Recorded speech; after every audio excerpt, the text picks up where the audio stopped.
Book 1, Ancient Beliefs, Chapter 1, Notions about the Soul and Death. Down to the latest times in the history of Greece and Rome, we find the common people clinging to thoughts and usages which certainly dated from the very distant past, and which enable us to discover what notions man entertained at first regarding his own nature, his soul, and the mystery of death.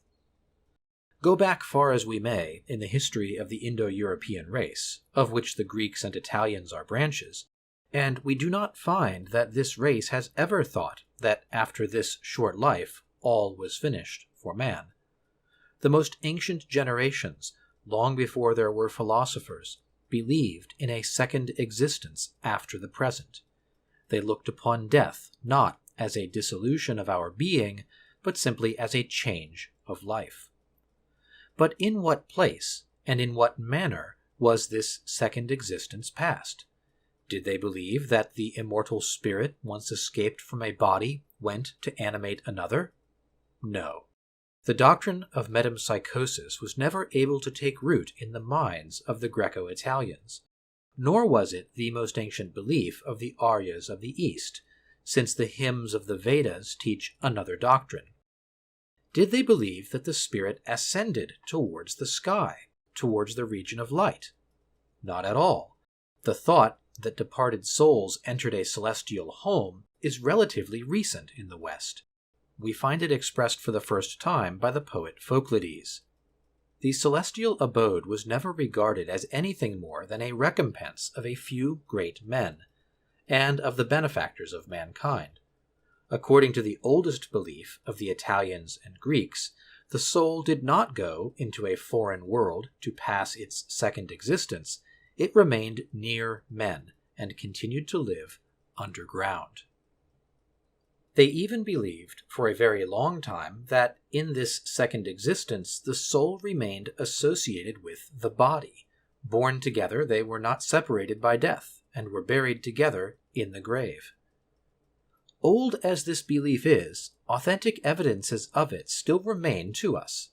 These evidences are the rites of sepulture, which have long survived this primitive belief, but which certainly began with it, and which enable us to understand it. The rites of sepulture show clearly that when a body was buried, those ancient peoples believed that they buried something that was living.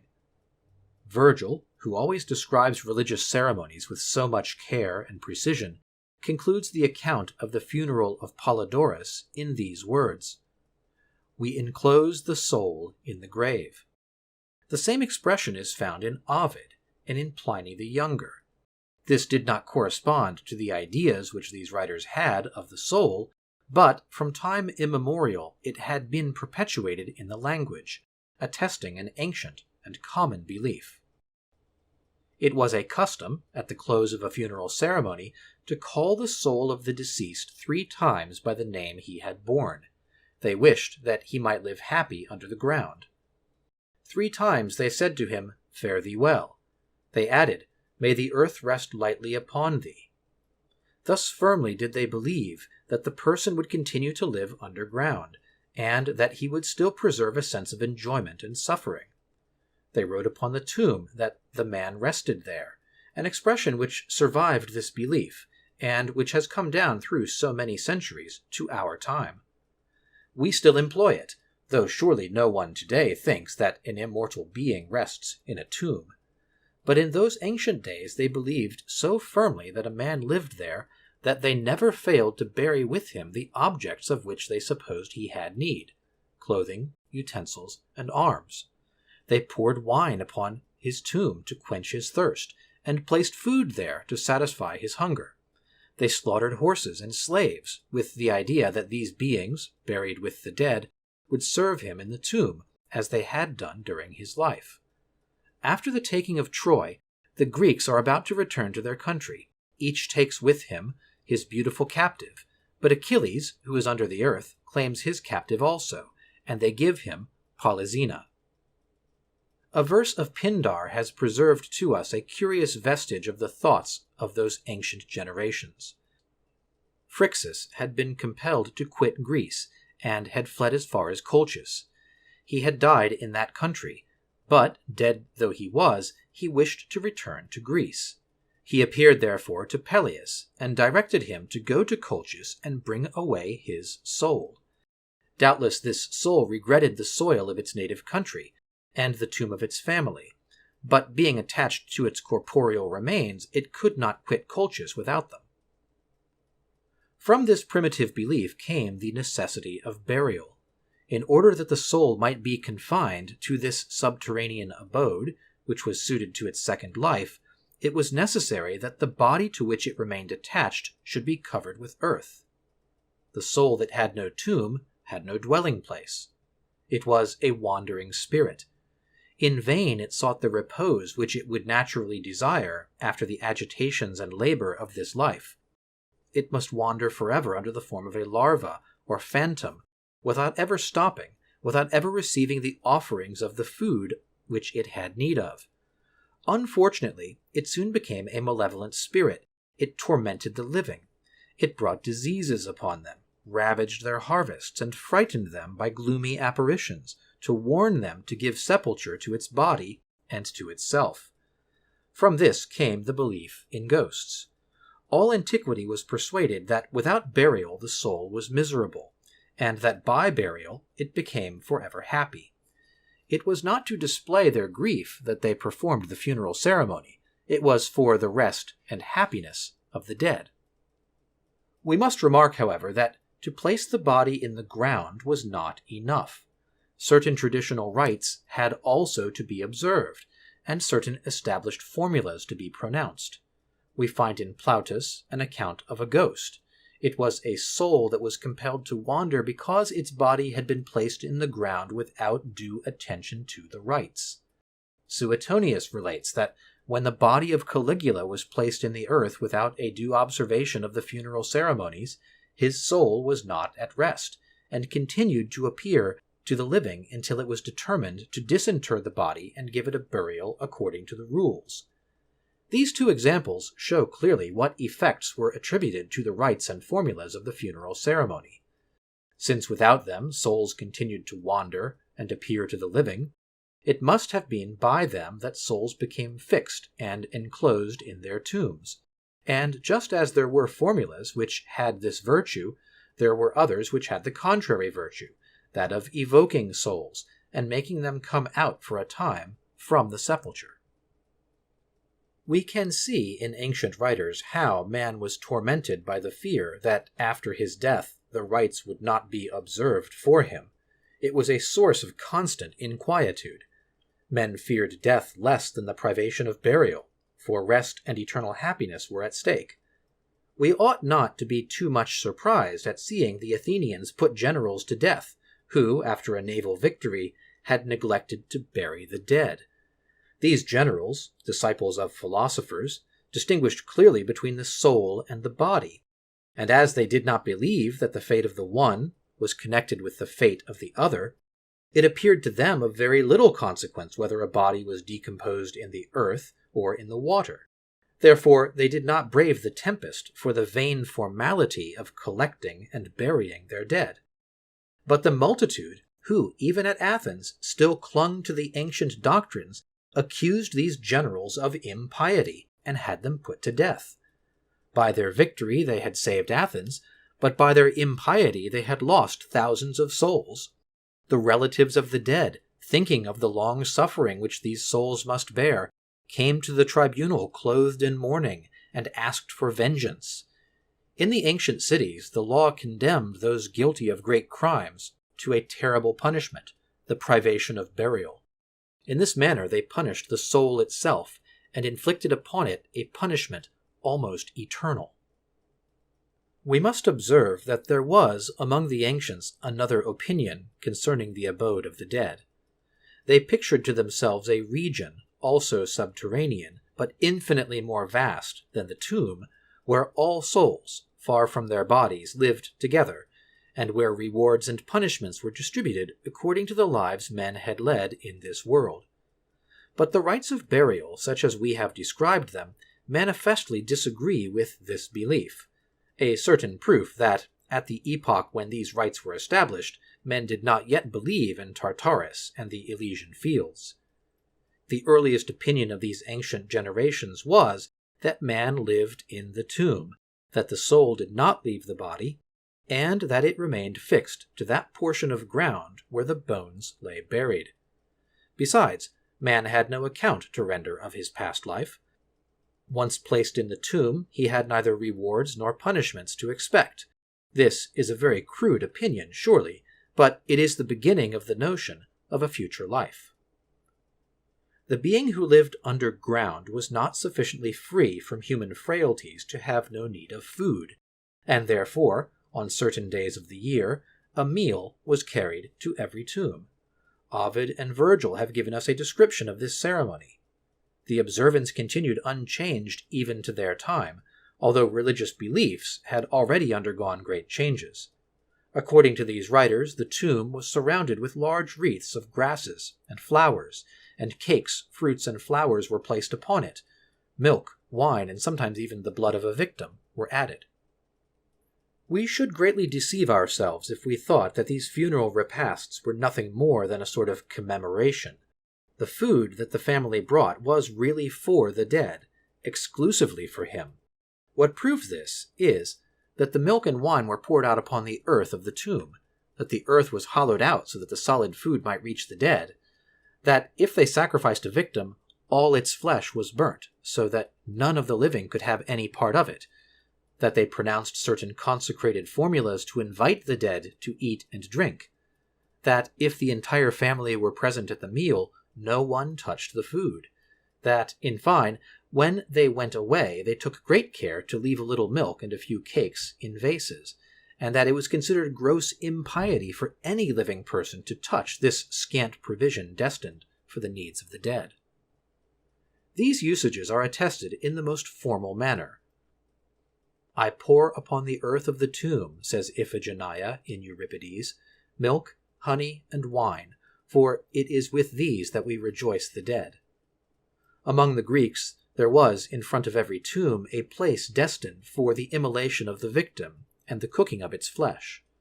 The Roman tomb also had its culina, a species of kitchen, of a particular kind, and entirely for the use of the dead. Plutarch relates that after the battle of Plataea, the slain having been buried upon the field of battle, the Plataeans engaged to offer them the funeral repast every year. Consequently, on each anniversary, they went in grand procession, conducted by their first magistrates, to the mound under which the dead lay. They offered the departed milk, wine, oil, and perfumes, and sacrificed a victim. When the provisions had been placed upon the tomb, the Plataeans pronounced a formula by which they called the dead to come and partake of this repast. This ceremony was still performed in the time of Plutarch, who was enabled to witness the 600th anniversary of it. A little later, Lucian, ridiculing these opinions and usages, shows how deeply rooted they were in the common mind. "The dead," says he, "are nourished by the provisions which we place upon the tomb, and drink the wine which we pour out there, so that one of the dead to whom nothing is offered is condemned to perpetual hunger." These are very old forms of belief, and are quite groundless and ridiculous, and yet they exercised empire over man during a great number of generations. They governed men's minds. We shall soon see that they governed societies even, and that the greater part of the domestic and social institutions of the ancients was derived from this source. Book 1, Chapter 2, The Worship of the Dead. This belief very soon gave rise to certain rules of conduct. Since the dead had need of food and drink, it appeared to be a duty of the living to satisfy this need. The care of supplying the dead with sustenance was not left to the caprice or to the variable sentiments of men. It was obligatory. Thus a complete religion of the dead was established, whose dogmas might soon be effaced, but whose rites endured until the triumph of Christianity. The dead were held to be sacred beings. To them the ancients applied the most respectful epithets that could be thought of. They called them good, holy, happy. For them they had all the veneration that man can have for the divinity whom he loves or fears. In their thoughts the dead were gods. This sort of apotheosis was not the privilege of great men. No distinction was made among the dead. Cicero says, "Our ancestors desired that the men who had quitted this life should be counted in the number of the gods." It was not necessary to have been even a virtuous man. The wicked man, as well as the good man, became a god. But he retained in the second life all the bad inclinations which had tormented him in the first. The Greeks gave to the dead the name of subterranean gods. In Aeschylus, a son thus invokes his deceased father: "O thou who art a god beneath the earth." Euripides says, speaking of Alcestis, "Near her tomb the passer-by will stop and say, 'This is now a thrice happy divinity.'" The Romans gave to the dead the name of manes. "Render to the manes what is due them," says Cicero. "They are men who have quitted this life. Consider them as divine beings." The tombs were the temples of these divinities, and they bore the sacramental inscription Dis manibus, and in Greek, Theis Chthonios. There the god lived beneath the soil, manesque sepulti, says Virgil. Before the tomb there was an altar for the sacrifices, as before the temples of the gods. We find this worship of the dead among the Hellenes, among the Latins, among the Sabines, among the Etruscans. We also find it among the Aryas of India. Mention is made of it in the hymns of the Rig Veda. It is spoken of in the laws of Manu as the most ancient worship among men. We see in this book that the idea of metempsychosis had already passed over this ancient belief, even before the religion of Brahma was established.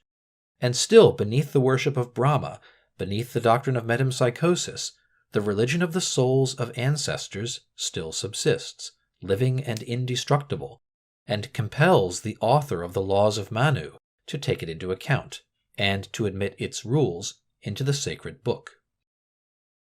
Not the least singular thing about this strange book is that it has preserved the rules relative to this ancient belief, whilst it was evidently prepared in an age when a belief entirely different had gained the ascendancy.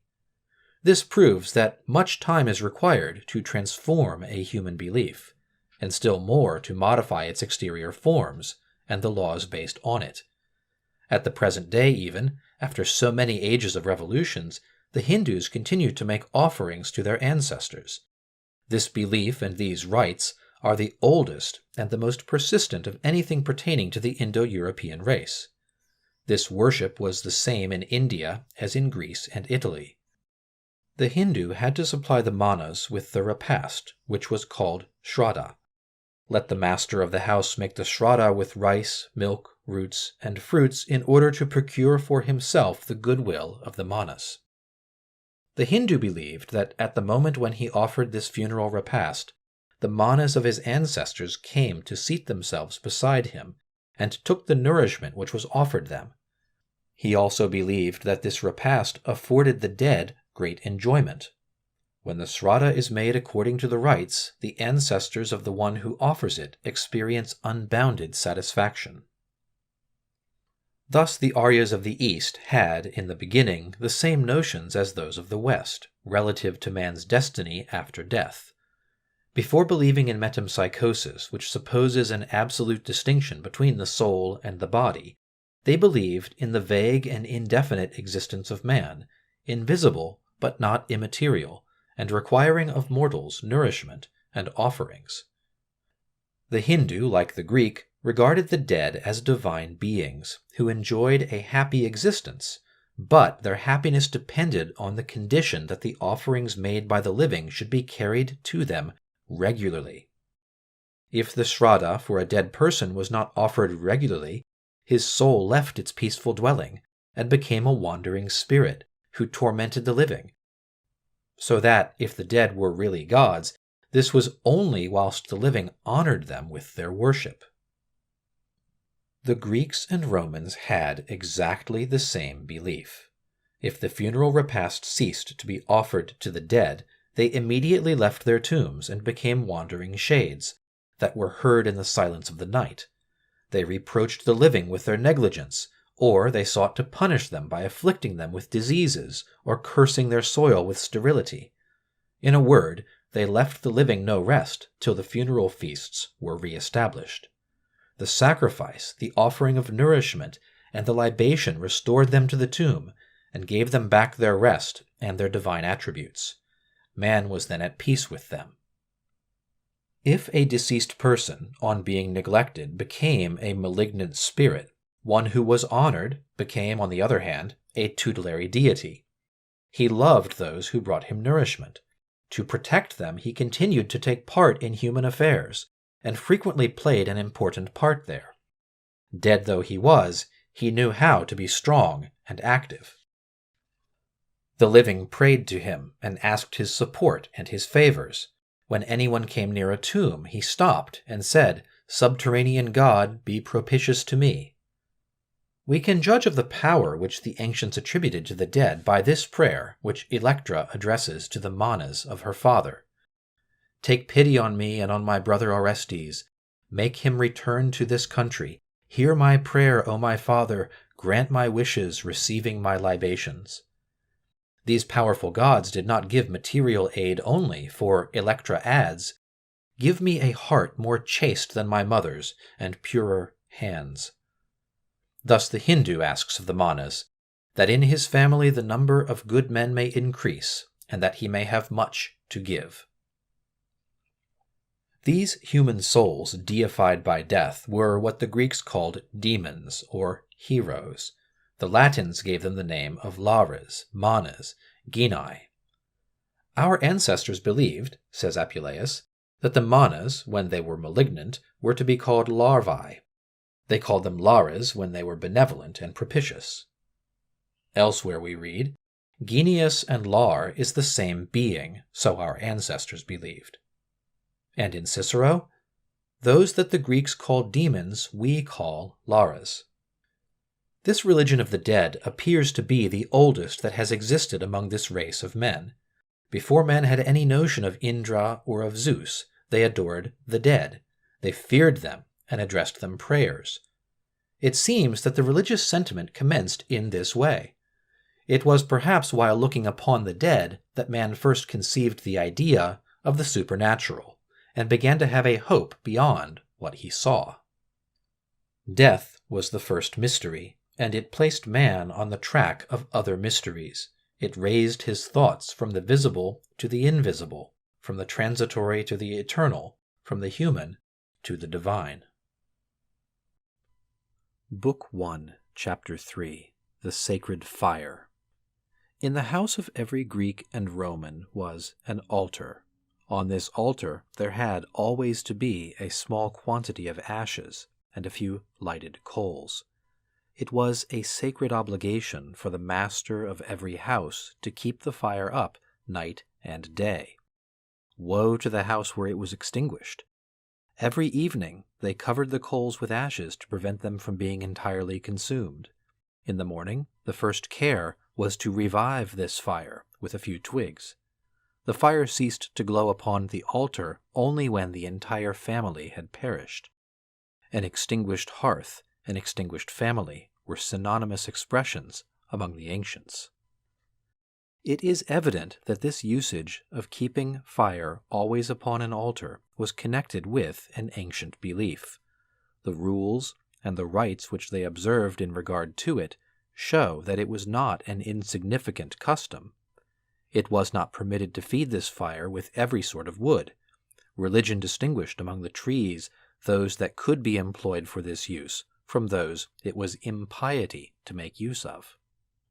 It was also a religious precept that this fire must always remain pure, which meant literally that no filthy object ought to be cast into it, and figuratively that no blameworthy deed ought to be committed in its presence.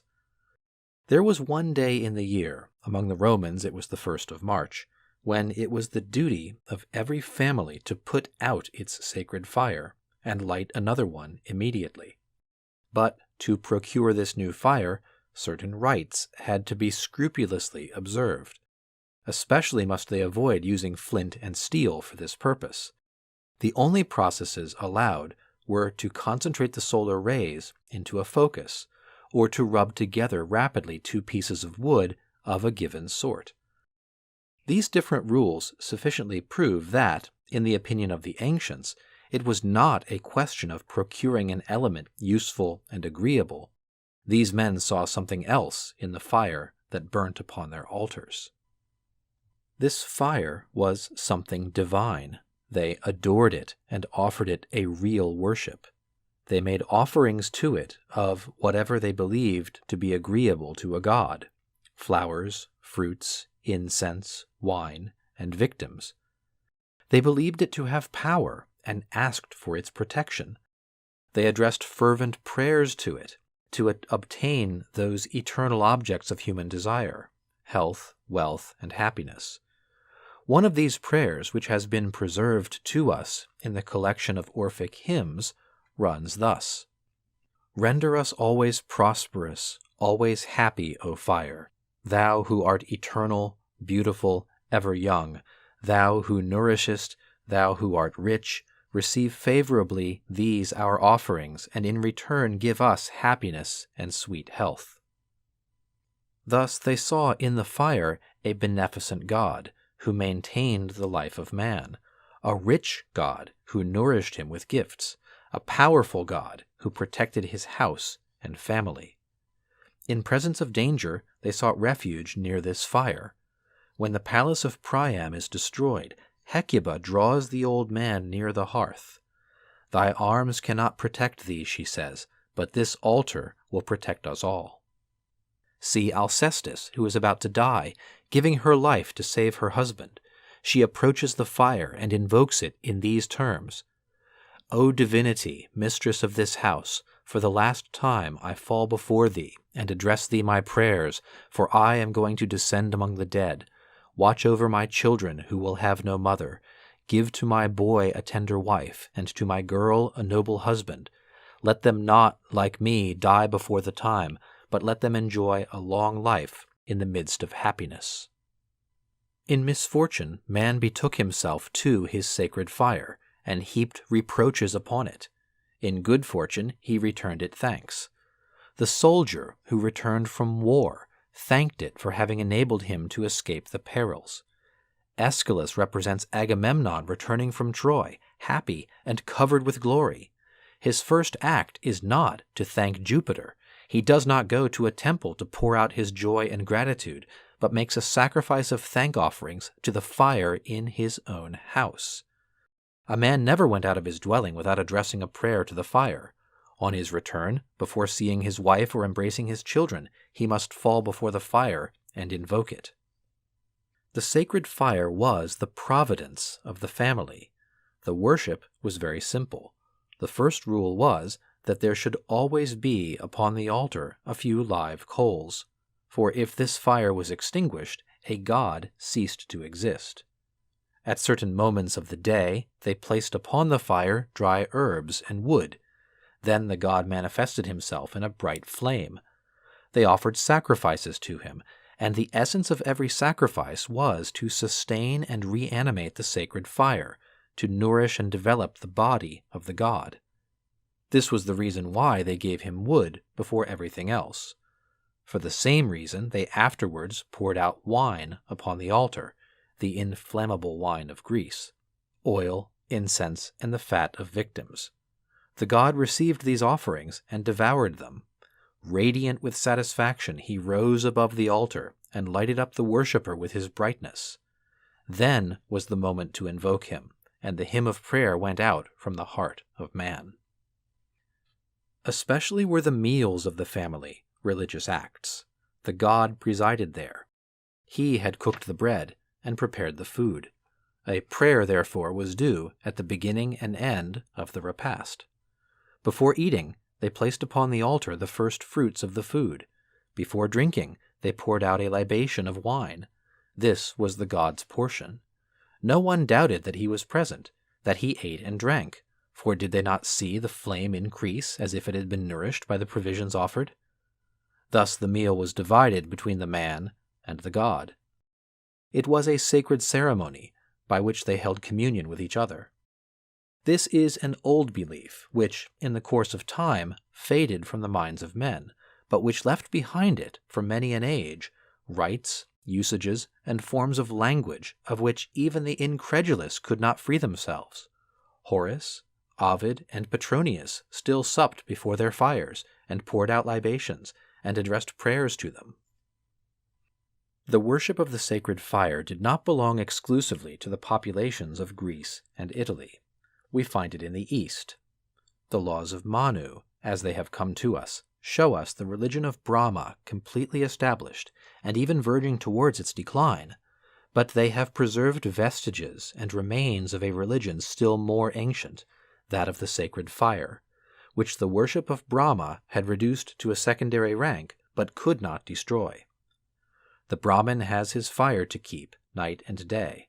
Every morning and every evening he feeds it with wood. But, as with the Greeks, this must be the wood of certain trees. As the Greeks and Italians offer it wine, the Hindu pours upon it a fermented liquor, which he calls soma. Meals, too, are religious acts, and the rites are scrupulously described in the laws of Manu. They address prayers to the fire, as in Greece. They offer it the first fruits of rice, butter, and honey. We read that the Brahmin should not eat the rice of the new harvest without having offered the first fruits of it to the hearth fire, for the sacred fire is greedy of grain, and when it is not honored, it will devour the existence of the negligent Brahmin. The Hindus, like the Greeks and the Romans, pictured the gods to themselves as greedy not only of honors and respect, but of food and drink. Man believed himself compelled to satisfy their hunger and thirst if he wished to avoid their wrath. Among the Hindus, this divinity of the fire is called Agni. The Rig Veda contains a great number of hymns addressed to this god. In one it is said, "O Agni, thou art the life, thou art the protector of man. In return for our praises bestow upon the father of the family, who implores thee, glory and riches. Agni, thou art a prudent defender and a father. To thee we owe life, we are thy family." Thus the fire of the hearth is, as in Greece, a tutelary power. Man asks abundance of it. Make the earth ever liberal towards us. He asked health of it. Grant that I may enjoy a long life, that I may arrive at old age, like the sun at his setting. He even asks wisdom of it. O Agni, thou placest upon the good way the man who has wandered into the bad. If we have committed a fault, if we have gone far from thee, pardon us. This fire of the hearth was, as at Greece, essentially pure. The Brahmin was forbidden to throw anything filthy into it, or even to warm his feet by it. As in Greece, the guilty man could not approach his hearth before he had purified himself. It is a strong proof of the antiquity of this belief, and of these practices, to find them at the same time among men on the shores of the Mediterranean and among those of the peninsula of India. Assuredly the Greeks did not borrow this religion from the Hindus, nor the Hindus from the Greeks. But the Greeks, the Italians, and the Hindus belonged to the same race. Their ancestors, in the very distant past, lived together in Central Asia. There this creed originated, and these rites were established. The religion of the sacred fire dates, therefore, from the distant and dim epoch when there were yet no Greeks, no Italians, no Hindus, when there were only Aryas. When the tribes separated, they carried this worship with them, some to the banks of the Ganges, others to the shores of the Mediterranean. Later, when these tribes had no intercourse with each other, some adored Brahma, others Zeus, and still others Janus. Each group chose its own gods, but all preserved as an ancient legacy the first religion which they had known and practiced in the common cradle of their race. If the existence of this worship among all the Indo-European nations did not sufficiently demonstrate its high antiquity, we might find other proofs of it in the religious rites of the Greeks and Romans. In all sacrifices, even in those offered to Zeus or to Athena, the first invocation was always addressed to the fire. Every prayer to any god whatever must commence and end with a prayer to the fire. At Olympia, the first sacrifice that assembled Greece offered was to the hearth fire, the second was to Zeus. So too at Rome, the first adoration was always addressed to Vesta, who was no other than the hearth fire. Ovid says of this goddess that she occupied the first place in the religious practices of men. We also read in the hymns of the Rig Veda, Agni must be invoked before all the other gods. We pronounce his venerable name before that of all the other immortals. O Agni, whatever other god we honor with our sacrifices, the holocaust is always offered to thee. It is certain, therefore, that at Rome in Ovid's time, and in India in the time of the Brahmins, the fire of the hearth took precedence of all other gods. Not that Jupiter and Brahma had not acquired a greater importance in the religion of men, but it was remembered that the hearth fire was much older than these gods. For many centuries he had held first place in the religious worship, and the newer and greater gods could not dispossess him of this place. The symbols of this religion became modified in the course of ages. When the people of Greece and Italy began to represent their gods as persons, and to give each one a proper name and a human form, the old worship of the hearth fire submitted to the common law which human intelligence in that period imposed upon every religion. The altar of the sacred fire was personified. They called it Estia, Vesta. This name was the same in Latin and in Greek, and was the same that in the common and primitive language designated an altar. By a process frequent enough, a common noun had become a proper name.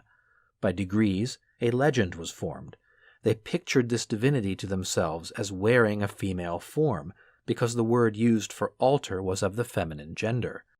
They even went so far as to represent this goddess in statues. Still, they could never efface the primitive belief, according to which this divinity was simply the fire upon the altar, and Ovid himself was forced to admit that Vesta was nothing else than a living flame. If we compare this worship of the sacred fire with the worship of the dead, of which we have already spoken, we shall perceive a close relation between them.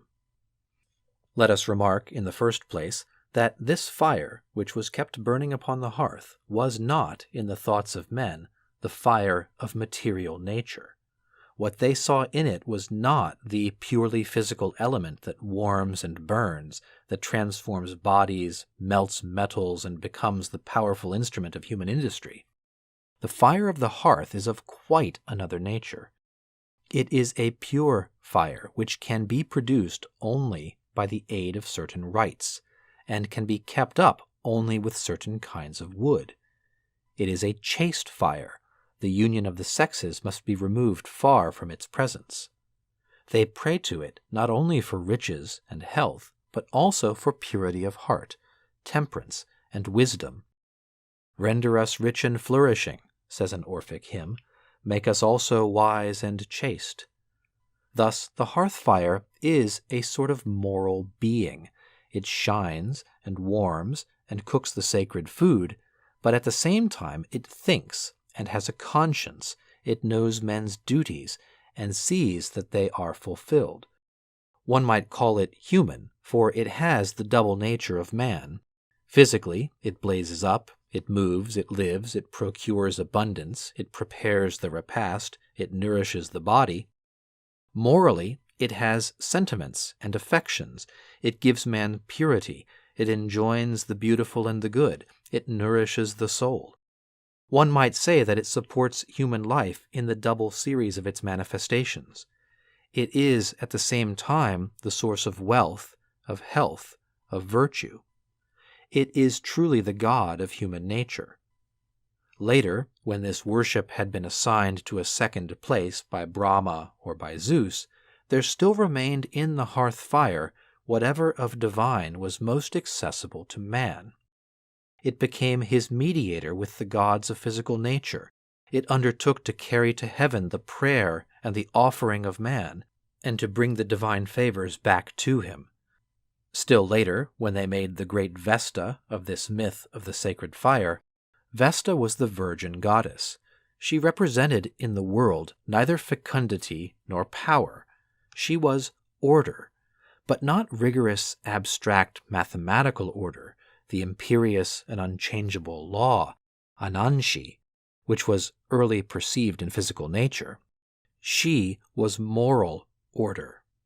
They imagined her as a sort of universal soul, which regulated the different movements of worlds as the human soul keeps order in the human system. Thus are we permitted to look into the way of thinking of primitive generations. The principle of this worship is outside of physical nature and is found in this little mysterious world, this microcosm, man. This brings us back to the worship of the dead. Both are of the same antiquity. They were so closely associated that the belief of the ancients made but one religion of both. Hearth-fire demons, heroes, lares, all were confounded. We see from two passages of Plautus and Columella that, in the common language, they said indifferently hearth or domestic lares, and we know that in Cicero's time they did not distinguish the hearth-fire from the penates, nor the penates from the lares. In Servius we read, "By hearth the ancients understood the lares," and Virgil has written, indifferently, hearth for penates and penates for hearth. In a famous passage of the Aeneid, Hector tells Aeneas that he is going to entrust to him the Trojan penates, and it is the hearth-fire that he commits to his care. In another passage, Aeneas, invoking these same gods, calls them at the same time penates, lares, and Vesta. We have already seen that those whom the ancients called lares, or heroes, were no other than the souls of the dead, to which men attributed a superhuman and divine power. The recollection of one of these sacred dead was always attached to the hearth-fire. In adoring one, the worshipper could not forget the other. They were associated in the respect of men and in their prayers. The descendants, when they spoke of the hearth-fire, recalled the name of the ancestor. "Leave this place," says Orestes to his sister, "and advance towards the ancient hearth of Pelops to hear my words." So too Aeneas, speaking of the sacred fire which he transports across the waters, designates it by the name of the lar of Azarachus, as if he saw in this fire the soul of his ancestor. The grammarian Servius, who was very learned in Greek and Roman antiquities, which were studied much more in his time than in the time of Cicero, says it was a very ancient usage to bury the dead in the houses, and he adds, "As a result of this custom, they honor the lares and the penates in their houses."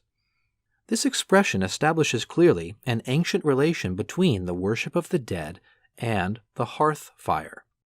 We may suppose, therefore, that the domestic fire was, in the beginning, only the symbol of the worship of the dead, that under the stone of the hearth an ancestor reposed, that the fire was lighted there to honor him, and that this fire seemed to preserve life in him, or represented his soul as always vigilant. This is merely a conjecture, and we have no proof of it. Still, it is certain that the oldest generations of the race from which the Greeks and Romans sprang worshipped both the dead and the hearth-fire, an ancient religion that did not find its gods in physical nature, but in man himself, and that has for its object the adoration of the invisible being which is in us, the moral and thinking power which animates and governs our bodies.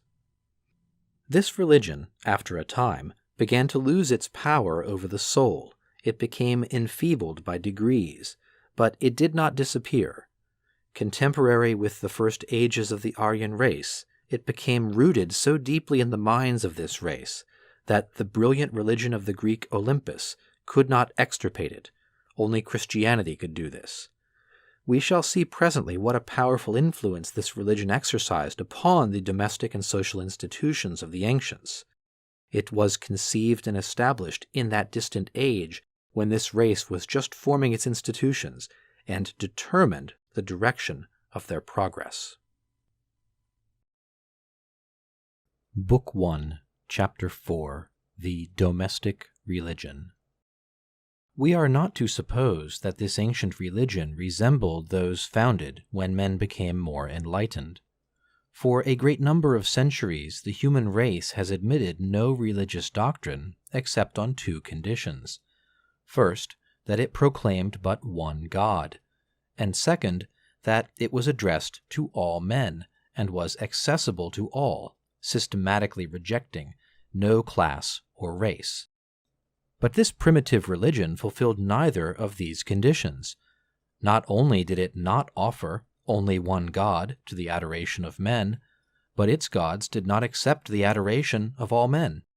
They did not offer themselves as the gods of the human race. They did not even resemble Brahma, who was at least the god of one whole great caste, nor the Panhellenean Zeus, who was the god of an entire nation. In this primitive religion, each god could be adored only by one family. Religion was purely domestic. We must illustrate this important point, otherwise the intimate relation that existed between this ancient religion and the constitution of the Greek and Roman family may not be fully understood. The worship of the dead in no way resembled the Christian worship of the saints. One of the first rules of this worship was that it could be offered by each family only to those deceased persons who belonged to it by blood.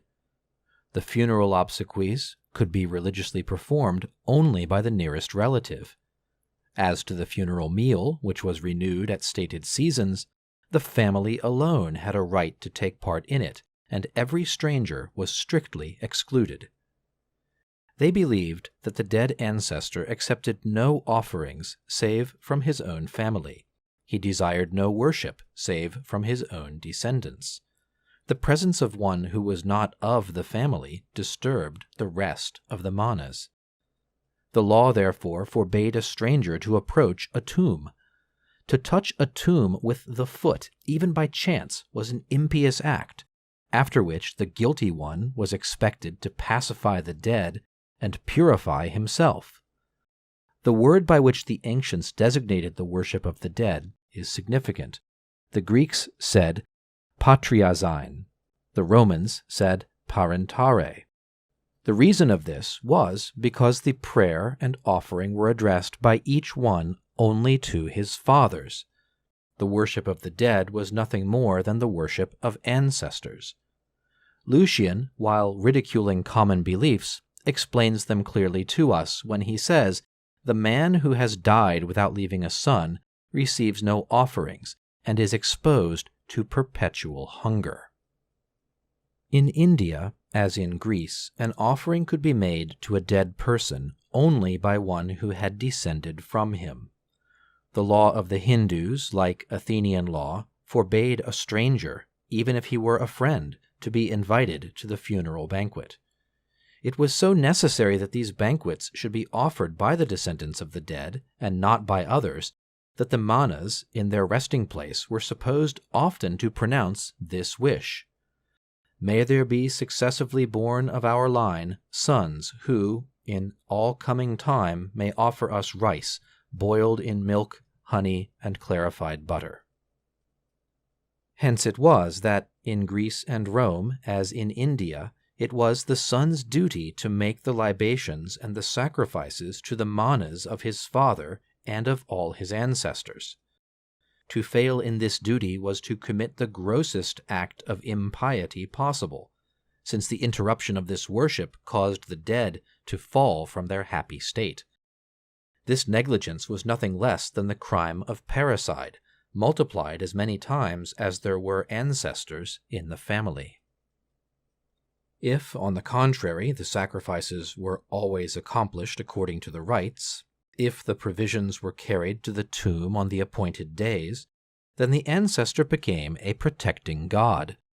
hostile to all who had not descended from him, driving them from his tomb, inflicting diseases upon them if they approached. He was good and provident to his own family. There was a perpetual interchange of good offices between the living and the dead of each family. The ancestor received from his descendants a series of funeral banquets, that is to say, the only enjoyment that was left to him in his second life. The descendant received from the ancestor the aid and strength of which he had need in this. The living could not do without the dead, nor the dead without the living. Thus, a powerful bond was established among all the generations of the same family, which made of it a body forever inseparable. Each family had its tomb, where its dead went to repose, one after another, always together. This tomb was generally near the house, nor far from the door, in order, says one of the ancients, that the sons, in entering and leaving their dwelling, might always meet their fathers, and might always address them an invocation. Thus the ancestor remained in the midst of his relatives. Invisible, but always present, he continued to make a part of the family, and to be its father. Immortal, happy, divine, he was still interested in all of his whom he had left upon the earth. He knew their needs, and sustained their feebleness. And he who still lived, who labored, who, according to the ancient expression, had not yet discharged the debt of existence, he had near him his guides and his supports, his forefathers. In the midst of difficulties, he invoked their ancient wisdom. In grief, he asked consolation of them. In danger, he asked their support, and, after a fault, their pardon. Certainly we cannot easily comprehend how a man could adore his father or his ancestor. To make of man a god appears to us the reverse of religion. It is almost as difficult for us to comprehend the ancient creeds of these men as it would have been for them to understand ours. But if we reflect that the ancients had no idea of creation, we shall see that the mystery of generation was for them what the mystery of creation is for us. The generator appeared to them to be a divine being, and they adored their ancestor.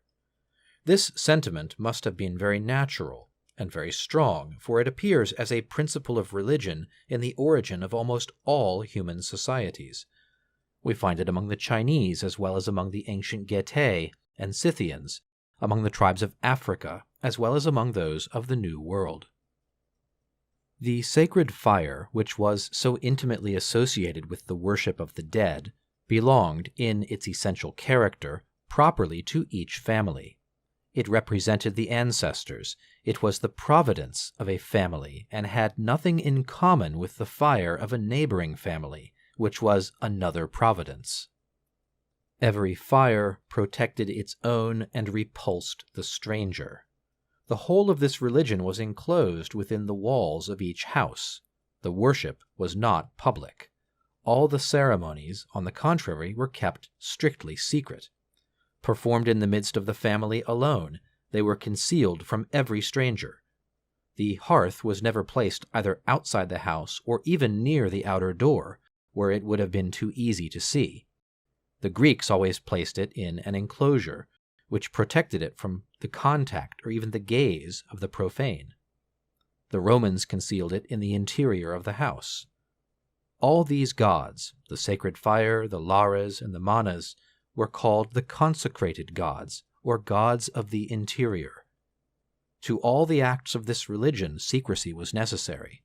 If a ceremony was looked upon by a stranger, it was disturbed, defiled, made unfortunate simply by this look. There were neither uniform rules nor a common ritual for this domestic religion. Each family was most completely independent. No external power had the right to regulate either the ceremony or the creed. There was no other priest than the father. As a priest, he knew no hierarchy. The pontifex of Rome or the archon of Athens might indeed ascertain if the father of a family performed all his religious ceremonies, but he had no right to order the least modification of them. Suo quisque ritu sacrificia faciat, such was the absolute rule. Every family had its ceremonies which were peculiar to itself, its particular celebrations, its formulas of prayer, its hymns. The father, sole interpreter and sole priest of his religion, alone had the right to teach it, and could teach it only to his son. The rites, the forms of prayer, the chants which formed an essential part of this domestic religion, were a patrimony, a sacred property which the family shared with no one, and which they were even forbidden to reveal to strangers. It was the same in India. "I am strong against my enemies," says the Brahmin, "from the songs which I receive from my family, and which my father has transmitted to me." Thus religion dwelt not in temples, but in the house. Each house had its gods. Each god protected one family only, and was a god only in one house. We cannot reasonably suppose that a religion of this character was revealed to man by the powerful imagination of one among them, or that it was taught to them by a priestly caste. It grew up spontaneously in the human mind. Its cradle was the family. Each family created its own gods. This religion could be propagated only by generation. The father, in giving life to his son, gave him at the same time his creed, his worship, the right to continue the sacred fire, to offer the funeral meal, to pronounce the formulas of prayer. Generation established a mysterious bond between the infant, who was born to life, and all the gods of the family. Indeed, these gods were his family, theoi enyenis. They were of his blood, theoi synemi. The child, therefore, received at his birth the right to adore them, and to offer them sacrifices, and later, when death should have deified him, he also would be counted in his turn among these gods of the family. But we must notice this peculiarity, that the domestic religion was transmitted only from male to male. This was owing, no doubt, to the idea that generation was due entirely to the males. The belief of primitive ages, as we find it in the Vedas, and as we find vestiges of it in all Greek and Roman law, was that the reproductive power resided exclusively in the father. The father alone possessed the mysterious principle of existence, and transmitted the spark of life. From this old notion it followed that the domestic worship always passed from male to male, that a woman participated in it only through her father or her husband, and finally that after death women had not the same part as men in the worship and the ceremonies of the funeral meal. Still other important consequences in private law and in the constitution of the family resulted from this. We shall see them as we proceed.